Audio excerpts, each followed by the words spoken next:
छी पूजा, ये कैसा खाना बनाया तुमने, जरा भी स्वाद नहीं है। तुमसे अच्छी तो सौम्या है, क्या कमाल का खाना बनाती है वो। ओफो, क्या बात है विशाल बेटे, क्यों इतना गुस्सा हो रहा है? माँ तुमसे मैंने पहले ही कहा था कि इस गवार को ढंग का खाना बनाना सिखा देना, लेकिन नहीं, इसे तो वही जाहिलों जैसा खाना बनाना है। जरा खाकर तो देखिए कितना बकवास खाना बनाया इसने। लेकिन बेटा, हमने भी तो यही दाल चावल खाए हैं, हमें तो ये अच्छा लगा, और इसे भी तो मैंने ही खाना बनाना सिखाया है ना। माँ जी, पहले इनसे ये पूछिए कि ये सौम्या कौन है। सौम्या मेरे ऑफिस में काम करती है और वो तुम्हारी तरह गवार नहीं है, वो बहुत मॉडर्न है। इतना कहकर विशाल ऑफिस के लिए निकल जाता है। तभी उसकी 10 साल की बेटी रिया उससे कहती है, माँ दाल चावल बहुत अच्छे बने हैं, तुम रो मत, कल हमारे लिए फिर से ऐसी ही दाल चावल रोटी बनाना। दरअसल कुछ साल पहले पूजा की विशाल से शादी हुई थी। वो गांव की थी, इसलिए विशाल उसे कुछ खास पसंद नहीं करता था। विशाल को शहर की मॉडर्न लड़कियां पसंद थी। शादी के 10 साल बाद उसे अपने ही ऑफिस में काम करने वाली लड़की सौम्या से प्यार हो गया। सौम्या भी उसे पसंद करती थी। विशाल ऑफिस पहुंचा तो, हाय विशाल, क्या हाल है? बहुत बेकार, पता नहीं कब उस गवार पूजा से छुटकारा मिलेगा। तुम्हें पता है उसने नाश्ते में दाल चावल रोटी बनाई थी। बताओ भला अब नाश्ते में कौन दाल चावल बनाता है। कोई बात नहीं डार्लिंग, मैं तुम्हारे लिए चीज सैंडविच लेकर आई हूँ, जिसे खाकर तुम्हारा मूड एकदम अच्छा हो जाएगा। और लंच में पास्ता लाई हूँ। अरे वाह, ये तो सुनकर ही मजा आ गया। विशाल बड़े मजे से सैंडविच खाता है और फिर लंच में उसका लाया हुआ पास्ता ही खाता है। शाम को ऑफिस से घर लौटते वक्त सौम्या विशाल से कहती है, वैसे अकेले रह रहकर मैं भी बोर हो गई हूँ विशाल, और तुम भी अपनी पत्नी से परेशान हो चुके हो, तो क्यों ना हम दोनों एक साथ रहें। बात तो तुम्हारी बिल्कुल ठीक है सौम्या, वैसे भी अब उस घर में जाने का मन नहीं करता। उस दिन के बाद विशाल घर नहीं लौटा। उधर पूजा दरवाजे पर उसकी राह निहार रही थी। काफी देर तक भी जब वो घर नहीं लौटा तो पूजा को उसकी फिक्र सताने लगी। क्या हुआ पूजा बहू, तू परेशान क्यों है? माँ जी वो अभी तक नहीं लौटे, फोन कर रही हूँ तो उठा भी नहीं रहे।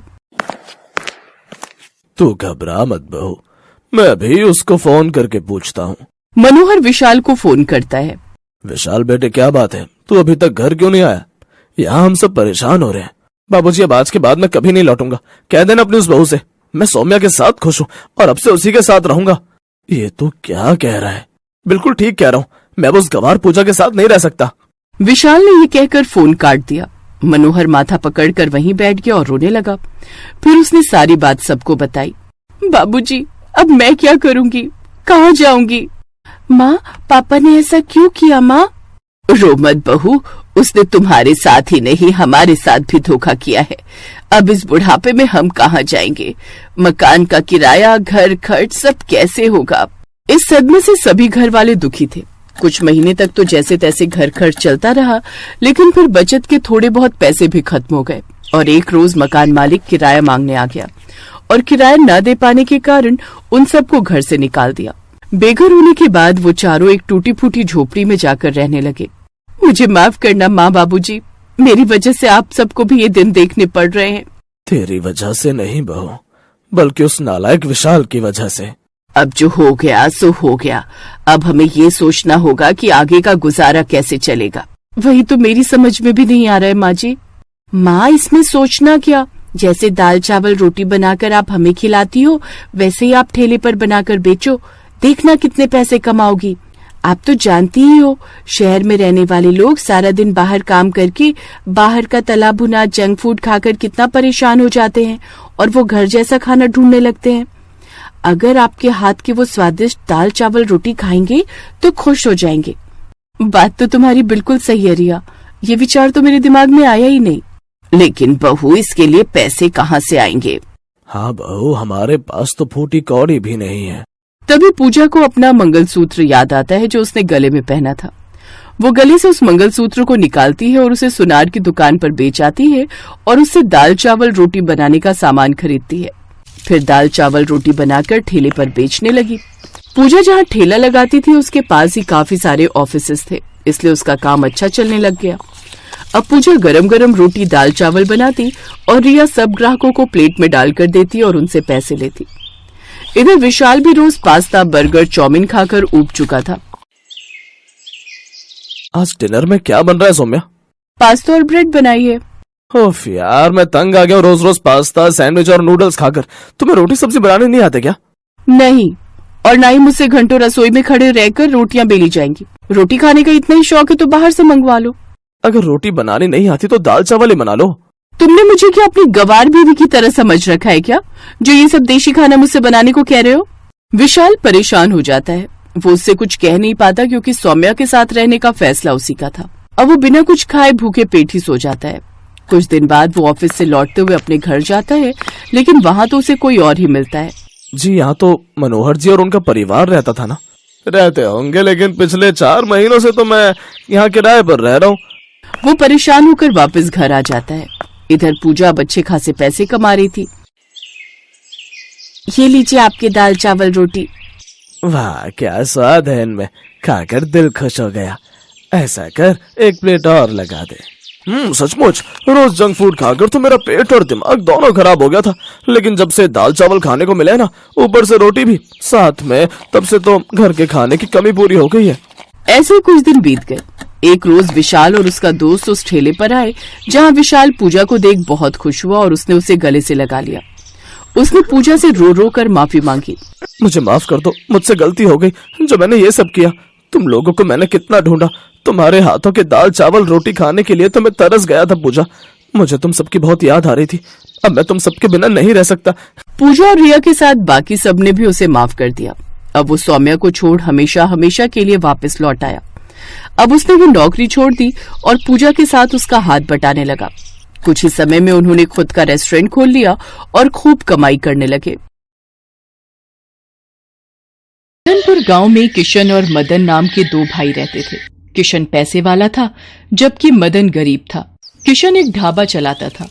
पहले मदन और किशन दोनों ही मिलकर ढाबा चलाते थे, पर जब ढाबा अच्छा चलने लगा तो किशन ने मदन को अपने घर और काम से अलग कर दिया। मदन सीधा साधा था, इसलिए कुछ नहीं बोला। मदन ने शुरू से ही खाना बनाना सीखा था, इसलिए उसने अलग होने के बाद एक छोटे से ठेले पर कढ़ी चावल बेचना शुरू कर दिया। गांव में किशन का ढाबा होने की वजह से मदन के कढ़ी चावल का ठेला ज्यादा नहीं चलता था। मदन दयालु स्वभाव का था। वो गरीब और भूखे लोगों को भोजन मुफ्त में ही खिला दिया करता था। मदन की बेटी रूपा के पैर में चोट आ गई थी, जिस कारण वो ठीक से चल नहीं पाती थी और उसका इलाज शहर में ही हो सकता था, जिसके लिए मदन को 2 लाख रुपए की जरूरत थी। पर मदन के पास इतने पैसे नहीं थे कि वो अपनी बेटी का इलाज करा सके। इस बात को लेकर वो बहुत परेशान रहता था। क्या करूं? शहर के डॉक्टर ने बोला है कि रूपा का इलाज जितनी जल्दी होगा पैर उतनी जल्दी ठीक हो जाएगा। अगर देर हो गई तो उसका पैर हमेशा के लिए खराब हो जाएगा। एक बार किशन भैया से बात करके देखता हूँ, शायद वो थोड़ी मदद कर दें। मदन अपने भाई से इस बारे में बात करने के लिए जाता है। पागल हो रहा है क्या? 2 लाख रुपए कोई छोटी रकम थोड़ी होती है। एक तो पहले ही मेरा ढाबा ठीक से नहीं चल रहा, घर में बड़ी दिक्कत चल रही है, और फिर तू तो कड़ी चावल का ठेला लगाता है। तेरी कमाई नहीं होती क्या जो मुझसे मांगने के लिए आ गया? किशन अभी मदन पर गुस्सा हो ही रहा था कि तभी एक बूढ़ा व्यक्ति किशन के ढाबे पर आता है। भैया कुछ खाने को दे दो, बहुत भूख लगी है। भगवान तुम्हारा भला करे। लो, एक मांगने वाला पहले आया, दूसरा मांगने वाला बाद में आ गया। जब देखो मेरे ढाबे पर भिखारियों की भीड़ लगी रहती है। मेरे ढाबे से फूटी कौड़ी तो क्या, एक निवाला भी किसी को नहीं मिलेगा। चलो जाओ यहाँ से। मदन समझ गया था कि कहीं न कहीं किशन ये सब उसे ही सुना रहा है। वो निराश हो जाता है।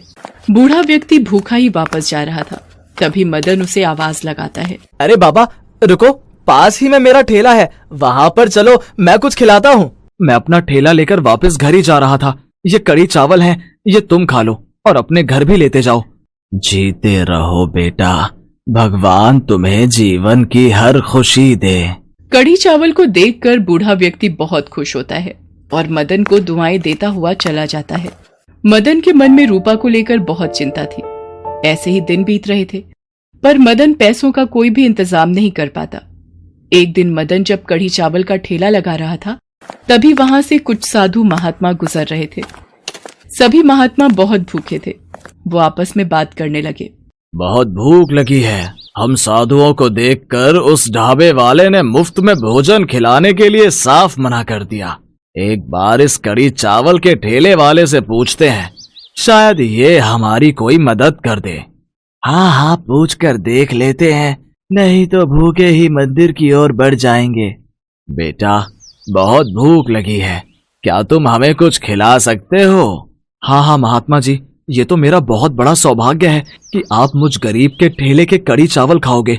आप सब यहाँ बैठो, मैं आप सबके लिए कड़ी चावल की प्लेट बनाता हूँ। मदन सभी साधुओं के लिए बढ़िया तरीके से कढ़ी चावल तैयार करता है। मदन के ठेले के कढ़ी चावल खाकर साधु महात्मा तृप्त हो जाते हैं। तुम सचमुच बहुत दयालु हो, पर तुम कहीं ना कहीं किसी शंका में हो। हमें अपना दुख कहो। मदन उन साधुओं को अपनी परेशानी बताता है। तुम्हें परेशान होने की कोई आवश्यकता नहीं है।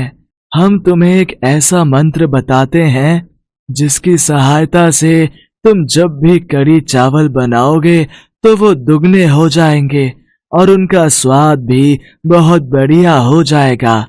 इससे तुम्हारी बिक्री शुरू हो जाएगी। तुम आराम से अपनी बेटी रूपा का इलाज शहर में करवा सकते हो। पर तुम्हें एक बात का हमेशा ध्यान रखना है। तुम्हें रोजाना अपने ठेले से 100 गरीब और लाचार लोगों को कड़ी चावल मुफ्त में खिलाने होंगे। आपका बहुत बहुत शुक्रिया, मैं इस बात का ध्यान रखूंगा। उन साधु महात्माओं का दिया मंत्र पढ़कर उस दिन से मदन कढ़ी चावल बनाने लगा। मदन के कढ़ी चावल इतने स्वादिष्ट होते थे कि आसपास के सभी गांव और शहर के लोग भी उसके पास कढ़ी चावल खाने के लिए आते थे। मदन 100 गरीबों को भी अपने ठेले से रोजाना मुफ्त में कढ़ी चावल बांटता था। धीरे धीरे मदन की बिक्री बढ़ गई। अब उसके पास लोग भी ज्यादा आने लगे थे, इसलिए उसने धीरे धीरे कढ़ी चावल की एक बड़ी दुकान खोल ली। मदन के पास इतने पैसे जुड़ गए थे जिससे उसने अपनी बेटी रूपा के पैर का इलाज भी करवा लिया और वो फिर से चलने और स्कूल जाने लगी। बापू देखो, मैं फिर से चल सकती हूँ। बापू, मेरा पैर बिल्कुल ठीक हो गया। आज मैं सचमुच अपनी बच्ची के लिए बहुत खुश हूँ। उन साधु महात्माओं ने आपको वो मंत्र देकर हमारे जीवन के सारे दुख दूर कर दिए। हाँ जानकी, तुम बिल्कुल ठीक कह रही हो। वो साधु महात्मा तो कोई भगवान का रूप बनकर आए थे। मेरी बेटी का पैर ठीक हो गया, बस मेरे लिए तो यही बहुत खुशी की बात है। किशन को जब मदन की तरक्की के बारे में पता चलता है तो वो अपना सा मुंह लेकर रह जाता है। मदन को दूसरों की भलाई करने का फल मिल गया था और उसके जीवन में ढेर सारी खुशियां आ जाती हैं। कहते हैं जो दूसरों का भला करता है, भगवान सदैव उनकी सहायता करते हैं।